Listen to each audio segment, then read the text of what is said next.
ఆ రాయించుకుని ఏదైతే జీవో వచ్చిందో వీళ్ళు అక్టోబర్ 27ని వీళ్ళు గెజెట్ రిలీజ్ చేశారు రాష్ట్ర ప్రభుత్వం.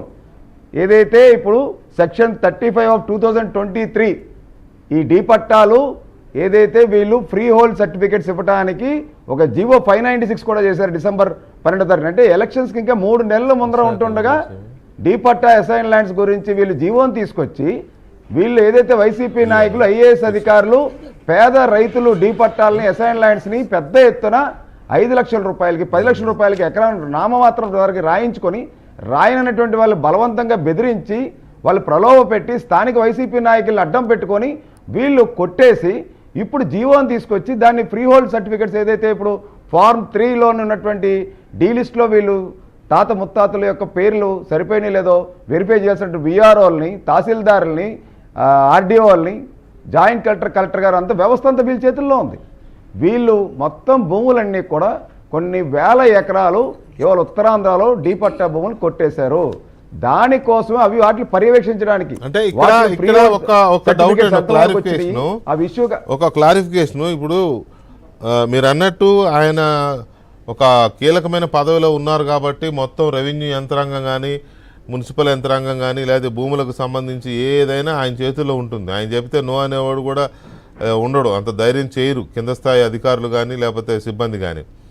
అయితే ఇప్పుడు మీరు చెప్తున్న ఆరోపణలు ఈ 2,000 కోట్ల రూపాయల విలువైన భూములు అంటున్నారు కదా, ఇవన్నీ ఆయన కొడుకు కాజేశారనా మీ ఆరోపణ, లేకపోతే పొలిటికల్ బాసుల కోసం అంటే జగన్మోహన్ రెడ్డి కోసమో విజయసాయి రెడ్డి కోసమో లేదా ఇంకో సుబ్బారెడ్డి కోసమో వాళ్ళ కోసం వీళ్ళు చేశారనే?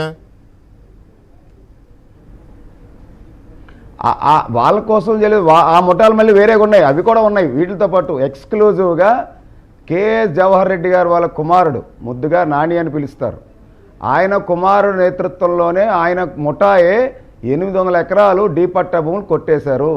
మేరుగు నాగార్జున మంత్రి ఆయన ముఠా సుమారు 700 నుంచి 800 ఎకరాలు డీ పట్టా భూములు వైజాగ్లో ఆనందపురం పద్మనాభం ఏరియాలో వీళ్ళు రాయించేసుకున్నారు. అలాగే విజయసాయి రెడ్డి గారు వాళ్ళకు చెందినటువంటి మనుషులు, అలాగే భారతమ్మ గారు అంటే జగన్మోహన్ రెడ్డి గారు సతీమణి భారతమ్మ గారు వాళ్ళు పేరు చెప్పి రాయలసీమ చెందినటువంటి కొంతమంది వ్యక్తులు అక్కడ భోగాపురం చుట్టుపక్కల ప్రాంతాల్లో ఉన్నటువంటి గ్రామాల్లో వీళ్ళు డీ పట్టాలు రాయించుకున్నారు. భీమిలి ఆనందపురం పద్మనాభం మండలాల్లోనే కాకుండా భోగాపురం చుట్టుపక్కల ఏదైతే అత్యంత హైవేకి విలువైనటువంటి అటుపక్క ఇరుపక్కల ఉన్నటువంటి భూముల్ని డీ పట్టా భూముల్ని పేద రైతులు, దళిత రైతులు, మధ్యతరగతి కుటుంబీకులు, బీసీల దగ్గర నుంచి ఉన్నటువంటి అంటే ఒక డీ పట్టా అయినా అసైన్ ల్యాండ్ అయినా దారిద్ర్య రేఖ దిగువ ఉన్నటువంటి వాళ్ళే ఆ యొక్క పట్టాకి అర్హులు. యాక్చువల్గా చట్టం చెప్తుంది అలాగని వాళ్ళే ఆ యొక్క పట్టాకి ఎలిజిబుల్ అని చెప్పి. అలాంటిది వీళ్ళు ఆగమేఘాల మీద ఎన్నికలు 3 నెలలు ఇంకా ఎలక్షన్స్ ఉన్నాయని తరుణంలో డిసెంబర్లో 596 జీవో తీసుకొచ్చి రాష్ట్ర వ్యాప్తంగా 54,000 ఎకరాల పైగా డీ పట్టా భూముల్ని వీళ్ళు కొట్టేశారు. ఒక కేఎస్ జవహర్ రెడ్డి గారు విశాఖ విజయనగరం జిల్లాలోనే వీళ్ళు 800 ఎకరాలు కొట్టేస్తే